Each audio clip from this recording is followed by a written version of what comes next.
Welcome to my YouTube channel. ఈరోజు మీకు ఈ వీడియోలో ఏపీ ఎంసెట్ 2025 అడ్మిషన్ అప్లికేషన్ యొక్క వెబ్సైట్ అయితే ఓపెన్ అయింది. సో జనరల్గా మన కౌన్సిలింగ్ అప్లై చేయడం కోసం ఇప్పుడు అంతా ఆన్లైన్ సిస్టమ్ చేస్తారు కాబట్టి డైరెక్ట్గా apshe.ap.government.in వెళ్తే మనకి డీటెయిల్స్ అయితే తెలుస్తాయి. సో ఇక్కడ క్లిక్ హియర్ కొట్టి గో టు వెబ్సైట్లోకి వెళ్తే ఇక్కడ మనకు చాలా క్లియర్గా ఇచ్చాడు. ఫస్ట్ ఫామ్స్ ముందు మీరు బాగా క్లియర్గా చూడండి. ఫస్ట్ స్టెప్లో ఏంటంటే క్యాండిడేట్ రిజిస్ట్రేషన్ చేయాలి.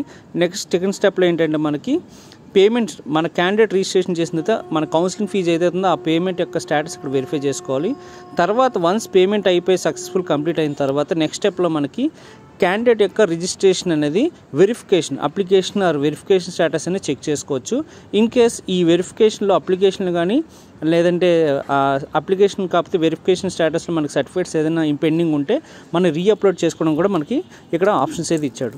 సో తర్వాత మనకి డీటెయిల్డ్గా ఇంపార్టెంట్ డేట్స్ కూడా ఇచ్చాడు. ఈ డేట్స్ కూడా మనం చూస్తే సో మనకి ఎప్పుడు రిజిస్ట్రేషన్ ఉంటుంది, ఎప్పుడు సర్టిఫికేట్లు అప్లోడింగ్ ఉంటుంది, సో అలాగే నెక్స్ట్ ఆప్షన్స్ ఎప్పుడు పెట్టుకోవచ్చు, చేంజ్ ఆఫ్ ఆప్షన్స్ ఎప్పుడు, సీట్ అలాట్మెంట్ ఎప్పుడు, అలాగే సెల్ఫ్ రిపోర్టింగ్, అలాగే క్లాస్ కమిట్మెంట్స్, ఇవన్నీ కూడా మనకి చాలా కంప్లీట్ డీటెయిల్స్ అయితే ఈ వెబ్సైట్లో ఇచ్చాడు.